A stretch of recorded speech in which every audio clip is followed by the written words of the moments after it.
नमस्कार, आप देख रहे हैं हॉर्नबिल टीवी। छत्तीसगढ़ की खबरों के हिंदी बुलेटिन हमारे छत्तीसगढ़ में मैं माही आपका स्वागत करती हूँ। राजधानी रायपुर में बुधवार को कांग्रेस भवन के घेराव को लेकर राजनीतिक माहौल गर्मा गया। भाजपा ने बड़ी संख्या में कार्यकर्ताओं के साथ कांग्रेस भवन का घेराव कर जोरदार प्रदर्शन करते पीएम आवास पर राहुल गांधी के प्रदर्शन के विरोध में राहुल गांधी के खिलाफ जमकर नारेबाजी की। इसके जवाब में कांग्रेस कार्यकर्ता भी विरोध के लिए डटे रहे, जिससे दोनों दलों के कार्यकर्ताओं के आमने सामने आने की स्थिति बन गई। प्रदर्शन के दौरान हालात बिगड़ते देख पुलिस ने मोर्चा संभालते हुए सुरक्षा व्यवस्था कड़ी कर दी। भीड़ को नियंत्रित करने के लिए आंसू गैस के गोले छोड़े गए और वाटर कैनन का इस्तेमाल किया गया। कांग्रेस भवन के भीतर मौजूद कार्यकर्ताओं को बाहर निकलने से रोकने के लिए बैरिकेडिंग की गई, जबकि बाहर अतिरिक्त पुलिस बल तैनात कर दोनों पक्षों के बीच दूरी बनाए रखी गई। प्रदर्शन के दौरान भाजपा और कांग्रेस नेताओं के बीच तीखी बयानबाजी भी हुई। दोनों दलों ने एक दूसरे पर लोकतांत्रिक मूल्यों के उल्लंघन और राजनीतिक द्वेष का आरोप लगाया। राहुल गांधी ये सिर्फ भाजपा के कार्यकर्ताओं का ही नहीं, आप देखिए हजारों की संख्या में जनता आई हुई है। ये लोकतंत्र की जिस तरीके से ये हत्या कर रहे हैं राहुल गांधी और उनकी टीम कांग्रेस, ये कौन सा आचरण है? संविधान के पद में खुद बैठे हुए हैं, लीडर ऑफ ऑपोजिशन है, और प्रधानमंत्री जी के आवास के सामने जो रिस्ट्रिक्टेड एरिया है जहां गाड़ियां भी नहीं रुकती हैं, आप वहां पर क्यों गए और किस आशय से गए? क्या करने का उपयोग था? अराजकता फैलाना चाहते हो आप? देश को पूरा एक अंधेरे में ढकेलना चाहते हो? ये देश ऋषि मुनियों का है, ये देश उनके इस कृत्य को माफ नहीं करेगा। और मैं आपको बताऊं, किताब लहराते हैं ना संविधान की, और संविधान खुद तोड़ रहे, और उन जो छात्रों का जो आंदोलन था उसमें राजनीति का पाठ पढ़ाने के लिए वो दीप के और किन किन को भेज के इन लोग ने वहाँ का उनका आंदोलन को सत्यानाश करके पॉलिटिसाइज कर दिया। वो चाहते थे कि लोकसभा किसी तरीके से भंग हो जाए और किसी तरीके से वहाँ व्यवधान उत्पन्न है। अरे हम प्रधानमंत्री जी चर्चा के लिए बोल रहे हैं, हम चर्चा के लिए तैयार हैं, सदन चर्चा के लिए होता है, आप चर्चा से भी भाग रहे हो। लेकिन देश को एक बड़ी मुसीबत में डालने का प्रयास आपने किया है। ये देश मुसीबत में जाने वाला नहीं है, ये देश की जनता अच्छे से पहचानती है। अब देखिए कैसे होता है। ये तो कांग्रेस पार्टी का चाल चरित्र ही है। इसी प्रकार का झूठ बोलना, इसी प्रकार का गुंडागर्दी करना, इस प्रकार का पथराव करना, इसी प्रकार का काम हमेशा कांग्रेस पार्टी करते आ रही है, और इसको भारत देश की एक एक जनता जान चुकी है। आने वाले समय में इनको सबक जरूर सिखाएगा। जिस प्रकार का राहुल गांधी ने इस देश के संवैधानिक पद पर रहते हुए जो कृत्य किया है, यह अपने आप में अशोभनीय है। जहां प्रधानमंत्री जेट सुरक्षा के तहत रहते हैं, वहां जाकर के उनके घर के सामने धरना प्रदर्शन करना क्या न्यायोचित है? पूरे देश में कांग्रेस पार्टी सिमट चुकी, जनता ने नकार दिया।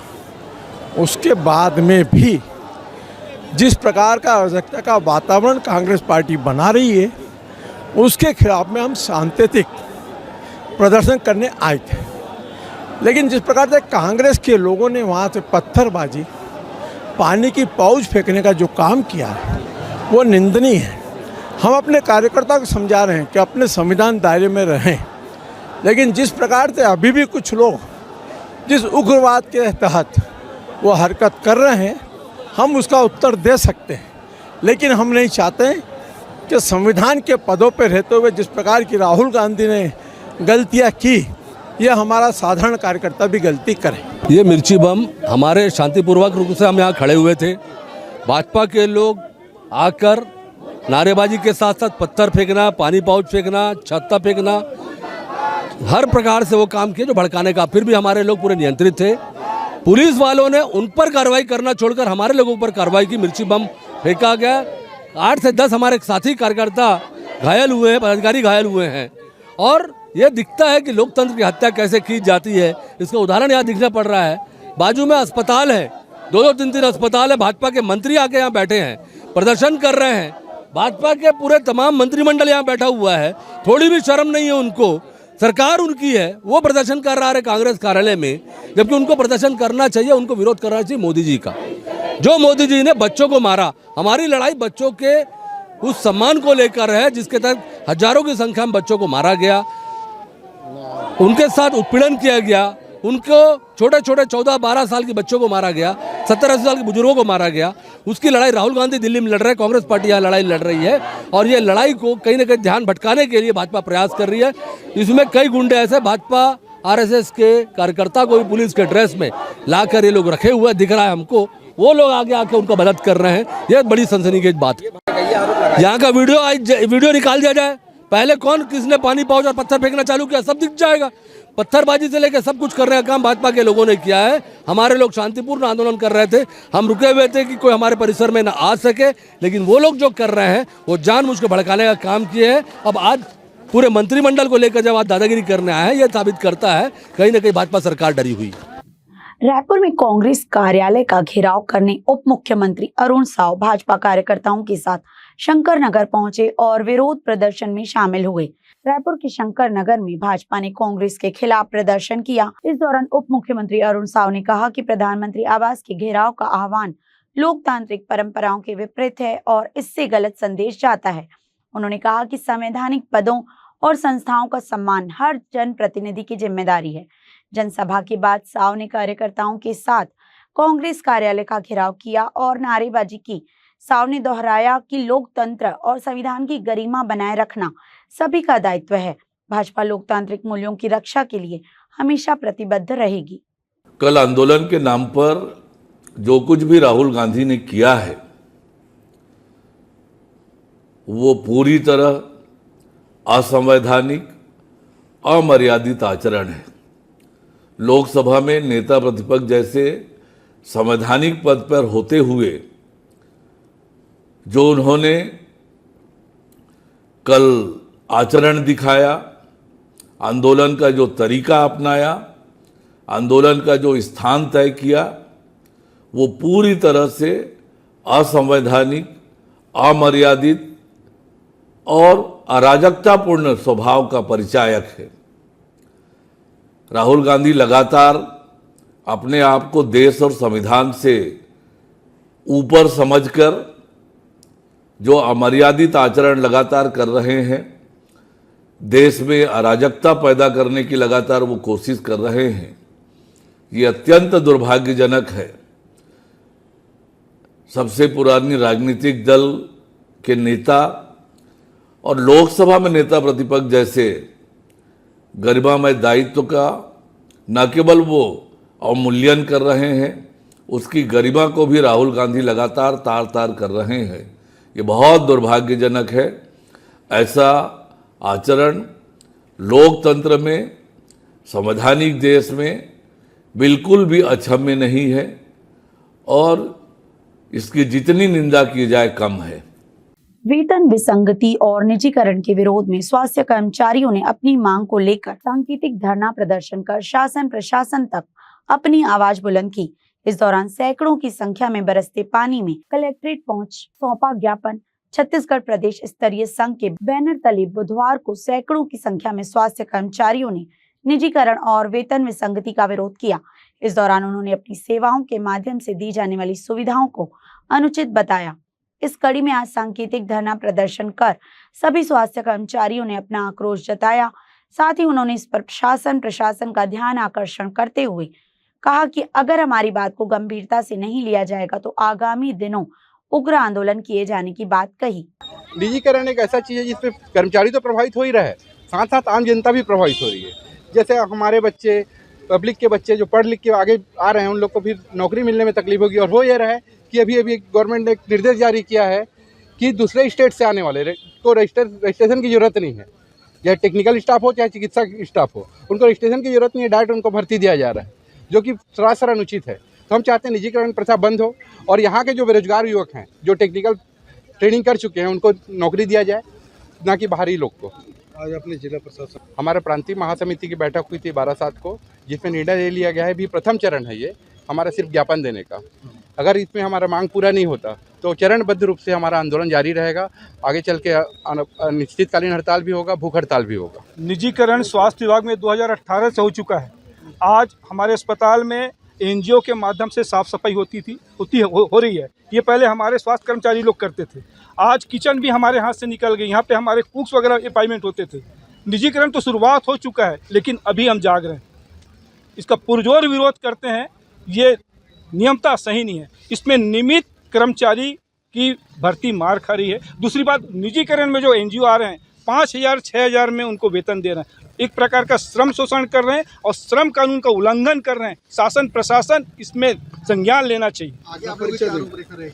हमारी रूपरेखा पूरे इसको जन आंदोलन बनाएंगे। जनता को बताएंगे कि निजीकरण न कर्मचारी के हित में है न जनमानस के हित में। आगे आज ये निःशुल्क कर रहे हैं, कल शुल्क लेंगे। छत्तीसगढ़ प्रदेश स्वास्थ्य कर्मचारी संघ का प्रदेश स्तर का सांकेतिक धरना है भोजन अवकाश में। हमने आज सभी अस्पतालों को पूर्ववत चालू और संचालन रखा है। किसी प्रकार का अस्पतालों में बाधा नहीं है। ये सरकार को ध्यान आकर्षित करने का एक हम लोग का प्रदेश स्तर पर लिया गया निर्णय के तहत हमारे पदाधिकारी आज उपस्थित हुए। तीनों विकासखंड से, दुर्ग शहर से, भिलाई से। प्रमुख मांग इसमें यही है कि हमारे स्वास्थ्य कर्मचारियों की वेतन विसंगति बरसों से लंबित है, जो आज दिनांक तक पूरी नहीं हुई है। केंद्र के समान हमको वेतन मिलना चाहिए। केंद्र में स्टाफ नर्स है, लैब टेक्नीशियन है, रेडियोग्राफर है। प्रदेश में भी यही पद है, तो अलग अलग वेतन मिलता है। हमारे एक जैसी मांग है कि अन्य प्रदेशों में केंद्रीय वेतनमान लागू है, छत्तीसगढ़ में लागू नहीं, केंद्रीय वेतनमान दिया जाए। जीवनदीप के कर्मचारियों को जो भर्ती किया गया है, कहीं पे 3,000 में, कहीं पे 2,000 में, कहीं 5,000 में, तो उनको एक रूपता लाते हुए एक नीति बनाई जाए और उनको जीवनदीप कर्मचारियों को रिक्त पदों के विरुद्ध में नियमित किया जाए। ठेका प्रथा के माध्यम से अस्पतालों का जो निजीकरण किया जा रहा है, तो हम अस्पतालों के निजीकरण के विरोध में हैं।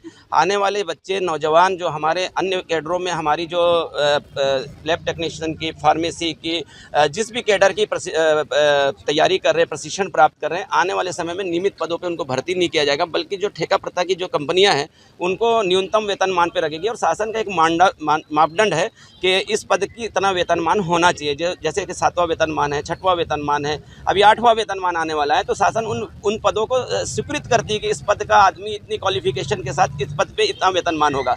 और सरकारें चाह रही है कि वो निजीकरण की ओर आगे बढ़ रही है। वो चाह रही है, लोगों को लुभावना अवसर दिखा रही है, जिसके कारण ऐसा लग रहा है कि फिर होने वाले समय में भी ऐसा होगा कि अभी जो संविदा में हमारे यहाँ एक स्टाफ नर्स रखी जाती है 16,500 में रखी जाती है। एक स्टाफ नर्स का मूल वेतन अगर देखा जाए, अगर नियमितीकरण में आती है तो 40 से 44,000 रुपये में आती है। अब समय हो गया है हमारे खास कार्यक्रम शख्सियत का। आज हमारे साथ मौजूद हैं जिला अधिवक्ता संघ चुनाव में सचिव पद के उम्मीदवार अधिवक्ता कमल किशोर सिंह जी। वर्ष 2022 से 2024 तक सचिव के रूप में अपनी जिम्मेदारियों का सफलतापूर्वक निर्वहन कर चुके कमल किशोर सिंह एक बार फिर चुनावी मैदान में हैं। आइए जानते हैं उनके विजन, प्राथमिकताओं और चुनावी एजेंडे के बारे में। उनसे खास बातचीत की हमारे स्टेट हेड अमित संतवानी जी ने। नमस्कार, मैं हूं अमित और आप देख रहे हैं हॉर्नबिल टीवी न्यूज़ चैनल। आज हम एक शख्सियत कार्यक्रम में एक खास मेहमान को लेके आए हैं और इन मेहमान को लाने का एक विशेष कारण यह है भी कि हमारे बिलासपुर शहर के जिला अधिवक्ता संघ में इस बार चुनाव चल रहा है और चुनाव में ये पिछले बार भी सचिव रहे हैं। 2022 से लेके 2024 तक ये सचिव रहे हैं। आइए जानते हैं कि इस बार ये जो चुनाव लड़ रहे हैं ये किस सोच के साथ लड़ रहे हैं और इनकी क्या चुनाव को लेकर भूमिका रहेगी। नमस्कार कमल जी, हमारे शख्सियत कार्यक्रम में आपका बहुत बहुत स्वागत है। आप पिछले बार 2022 से 2024 तक सचिव थे जी, तो उस बीच आपने ऐसा क्या कार्य किया है जिसकी वजह से इस बार भी लोग आपको चुने? देखिए, जब 2022 में मैं सचिव चुना गया था तो उसके बाद लगातार हमने एडवोकेट वेलफेयर का बहुत सारा कार्य किया जी। 15 रुपये जो मासिक शुल्क की राशि थी हम उसको 100 रुपये किए। सभी अधिवक्ताओं ने उसका सम्मान किया और उसका लाभ लिया। 6,000 रुपये में हम पूर्व के पुराने जो अधिवक्ता हैं उनको आजीवन सदस्यता दिलाए और 10,000 रुपये में नए आने वाले स्टूडेंट जो थे जो एडवोकेट के रूप में आ रहे उनको सदस्यता दिलाए। तो उससे एक बहुत बड़ा फंड जनरेट हुआ। जो फंड जनरेट हुआ तो अब उससे योजना चली। योजना ये चली, दिवंगत अधिवक्ता परिवार कल्याण योजना हमारे कार्यकाल का बहुत बड़ा ये कार्य था जो अधिवक्ता के हित में था। उसमें यह था कि जो भी पंजीकृत अधिवक्ता हैं उनका भी किसी का देहांत हुआ तो 3 दिन के अंदर हम 50,000 रुपये की राशि उस परिवार को देते थे। वो योजना हमने चलाया। एडवोकेट प्रीमियर लीग जो पूरे छत्तीसगढ़ में वकीलों का फ्लड लाइट में था उसका शुभारंभ हम किया, जो अपना बहुत बृहत रूप ले चुका है। हमारे यहाँ ये एक बहुत अच्छी बात है कि छत्तीसगढ़ में पहला बड़ा शासकीय 7 मंजिला बिल्डिंग होगा। 37 करोड़ की लागत से जो बन रहा है, हमारे कोर्ट परिसर में ही बन रहा है उसमें 1600 एडवोकेट्स के बैठने की व्यवस्था है, डबल पार्किंग है और उसके 3 फ्लोर में जुडिशियरी है। तो ये योजना चली। हमने पार्किंग व्यवस्था दुरुस्त किया, महिला एडवोकेट्स का और जूनियरों के प्रशिक्षण की व्यवस्था किए। लगातार डे बाय डे पूरे 2 वर्ष एडवोकेट वेलफेयर का अधिवक्ता हित में, असंघ हित में हमने कार्य किया। जैसे कि देखेंगे कि जो जूनियर अधिवक्ता हैं, बहुत सारे लोगों को प्रैक्टिस करने में बहुत सारी समस्याएं होती हैं। तो अगर दोबारा आपको अधिवक्ता मौका देते हैं तो उसमें आप किस तरीके से उनकी मदद करेंगे? ये बिल्कुल ठीक बात है कि चूंकि बिलासपुर हाई कोर्ट है, न्यायधानी है, बहुत सारे अधिवक्ता भी आ रहे हैं, नए नए स्टूडेंट जो प्रैक्टिस में रुचि ले रहे हैं और निश्चित रूप से उनके लिए कुछ ऐसी वैकल्पिक व्यवस्था होनी चाहिए कि उनको कठिनाइयों का सामना न करना पड़े। उसके लिए सबसे प्रथम बात होती है कि बैठक व्यवस्था क्या है। आने के लिए तो सभी प्रैक्टिस के लिए आ रहे हैं, उनके बैठक की प्रॉपर व्यवस्था होनी चाहिए। तो उसके लिए बिल्डिंग बन के तैयार है जो लगभग सितंबर-अक्टूबर में कंप्लीट हो जाएगा और उसमें 1600 अधिवक्ताओं के बैठने की व्यवस्था है। तो वो समस्या समाप्त हो जाएगी। पार्किंग की जो समस्या भी विकट रूप लेकर के जिला न्यायालय में रखी, वो समस्या समाप्त हो जाएगी। हम आगामी ये कोशिश करेंगे, क्योंकि मेरे कार्यकाल में हमने प्रशिक्षण का आयोजन किया था। प्रत्येक माह के 2 शनिवार हम नए ऐसे प्रैक्टिशनर एडवोकेट्स का सीनियर एडवोकेट से प्रशिक्षण कार्यक्रम रखते थे, जिसमें जजेस ने भी कई बार अपनी भूमिका निभाया, वो भी समय देते थे। हम उसको फिर से कंटिन्यू करेंगे। हम कोशिश करेंगे कि जूनियर अधिवक्ताओं को एक सम्मानजनक मानदेय की राशि हम उनको दिला सकें, ताकि उनको कठिनाइयों का सामना न करना पड़े। हमारे यहाँ लाइब्रेरी है। मेरे कार्यकाल में 60 लाख की लाइब्रेरी के भवन का, ग्रंथालय के लिए भवन का स्वीकृति हुआ था। माननीय राज्यपाल महोदया ने उस समय इसको घोषणा किया था जब हम शपथ लिए थे। वो भी है। तो वो सब लाइब्रेरी, अब चूंकि लाइब्रेरी भी बृहत होगा तो जो नए स्टूडेंट आएंगे उनको बुक्स मिलेंगे पढ़ने के लिए। हम उनको मानदेय की व्यवस्था करा ही रहे हैं। हम उनकी बैठक व्यवस्था और पार्किंग की व्यवस्था को सुदृढ़ कर रहे हैं। तो ये सब पहल हम उनके लिए करेंगे। आप पिछले कार्यकाल में ऐसा कोई विशेष काम जो आपके द्वारा किया गया हो, जिससे सारे अधिवक्ताओं को बहुत लाभ भी हुआ हो और आज भी वो उसका लाभ उठा रहे हैं? मेरे कार्यकाल में मैंने योजना चलाया था, दिवंगत अधिवक्ता परिवार कल्याण योजना। क्या होता है, छत्तीसगढ़ सरकार या भारत सरकार के पास में अधिवक्ताओं के लिए कोई योजना नहीं है। तो हमको अपने अधिवक्ताओं के बारे में सोचना होगा, उनके भविष्य के लिए या उनके आगे के लिए। तो ये एक योजना जो थी, ये बहुत बड़ी योजना बन करके उभरी, जिसका सभी अधिवक्ता और अधिवक्ता परिवार को लाभ मिल रहा है। वो 50,000 रुपये मिलता है। अधिवक्ता कोई किन्हीं का डेथ हो गया तो वो तीसरे दिन वो राशि उनको मिल जाती है। मेरे कार्यकाल में वो शुरू किया गया था, जो कंटिन्यू आज तक के चल रहा है। मैंने अपने कार्यकाल में प्रति अधिवक्ता 10-10 लाख रुपए का बीमा कराया था। मैं फिर से कोशिश ये करूंगा कि मैं प्रत्येक अधिवक्ता को बीमा कराऊं। एक वो बिल्डिंग थी, बैठक व्यवस्था थी, जो हमारे कार्यकाल का स्वर्णिम कार्य कहा जा सकता है, वो अपना मूर्त रूप ले चुका है। जो अधिवक्ताओं के लिए बहुत जरूरी चीज थी वो हुआ है। 10-10 लोग खड़े हुए हैं चुनाव में। आपको ऐसा क्या लगता है कि आपको वोट दे लोग? ऐसा विशेष आपके में क्या है? ऐसी भाई 10 लोग खड़े हैं, 10 लोग अपनी योजनाएं बताए हैं, आप कुछ अलग सोच रखे हैं उनके प्रति कि आपको अगर वोट देते हैं, क्योंकि एक बार वो आपको मौका दिए, दूसरी बार आपको मौका नहीं मिला, तो मौका क्यों नहीं मिला और आपको इस बार मौका क्यों दें? इसके लिए कुछ विशेष ऐसी चीज? देखिए, 2022 से 24 जो मैंने कार्य किया है, वो 2022 या 24 तक के जो प्रैक्टिशनर्स एडवोकेट थे उन सभी को मालूम है कि हमने क्या किया। अब उसके बाद 26 में मैं फिर से इसमें चुनाव में सचिव पद का प्रत्याशी हूँ। तो मेरा अपना सोच है कि चूंकि बिलासपुर न्यायधानी है, तो यहाँ सारे ट्रिब्यूनल्स यही होने चाहिए जो कि आज रायपुर में है। अगर वो ट्रिब्यूनल्स यहाँ आ जाते हैं तो निश्चित रूप से अधिवक्ताओं का जो वकालत का व्यवसाय है वो विस्तृत होगा। जो पक्षकारों को भटकना पड़ता है वो भटकना नहीं पड़ेगा। तो हम सारे ट्रिब्यूनल्स के लिए लड़ेंगे। हम मुख्य रूप से एडवोकेट प्रोटेक्शन एक्ट के लिए, जो महत्वपूर्ण है और लंबे समय से बहुप्रतीक्षित मांग है अधिवक्ताओं की और आवश्यक भी है। पत्रकारों के लिए सरकार ने योजना लागू कर दिया, एक्ट बना दिया, सिर्फ हमारा बना हुआ है। अधिवक्ताओं का एक बहुत बड़ा समुदाय है जो लगभग 30-32 हज़ार अधिवक्ता पूरे प्रदेश में है और उनको डे बाय डे कठिनाइयों का सामना तो करना पड़ता है। तो ऐसे में ये आवश्यक हो जाता है कि एडवोकेट प्रोटेक्शन एक्ट लागू हो। हम अपने कार्यकाल में जब 2022 से 24 में था मैंने बहुत प्रयास किया और मैं निश्चित रूप से इन्हीं सोच के साथ फिर से इस चुनाव में सचिव पद में लड़ रहा हूं कि मैं ये प्रोटेक्शन एक्ट लागू करा सकूं। सारे ट्रिब्यूनल्स के लिए मैं फिर से प्रयास करूं और ट्रिब्यूनल्स यहाँ हो जाएं जो बहुत आवश्यक हैं। अधिवक्ताओं का फिर से बीमा किया जाएगा। जो 50,000 रुपये की राशि है वो उसको बढ़ा के हम 1 लाख रुपए करेंगे और अधिवक्ता संबल योजना में जो 20,000 हम उसको बढ़ा के 50,000 रुपये करेंगे। ऐसी सब सोच के साथ मैं यहाँ हूँ प्रत्याशी।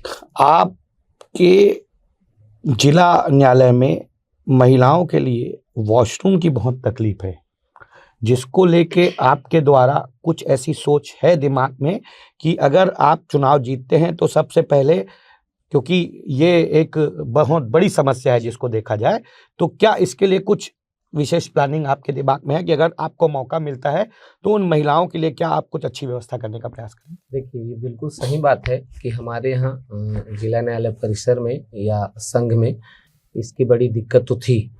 उस समय जब 2022 में मैं सचिव था तो इनके लिए अलग से वॉशरूम की व्यवस्था थी। उसके अलावा मैंने प्रयास किया और प्रयास करने से ये हुआ लाभ कि आज पिंक टॉयलेट उनके लिए अलग से बना हुआ है, जिसमें कोई भी राशि कुछ लगना नहीं है, निःशुल्क है। और मैं आगे ये प्रयास करूंगा कि एक हाईटेक वॉशरूम और महिला एडवोकेट्स के लिए और उनके लिए एक कॉमन रूम अलग से व्यवस्थित करके बनाया जाए ताकि उनको कठिनाइयों का सामना न करना पड़े। अगर आप विनिंग हो जाते हैं तो पहले 100वें दिन में आप क्या क्या करने का प्रयास करेंगे? पहले 100वें दिन में मैं पार्किंग की व्यवस्था को पूर्ण रूप से दुरुस्त करूंगा, बैठक व्यवस्था पूर्ण रूप से दुरुस्त करूंगा। अभी जो आपने कहा वॉशरूम, वो मैं पूरा प्रॉपर करूंगा कि किसी को भी, महिला पुरुष एडवोकेट्स को किसी प्रकार की कठिनाई ना हो।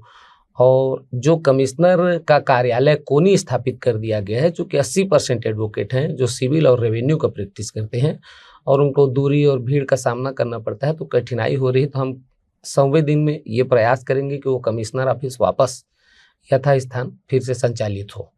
बीमा करवाऊंगा सबसे पहला काम, और दिवंगत अधिवक्ता वाली जो राशि 50,000 है उसको 1 लाख रुपए कराऊंगा।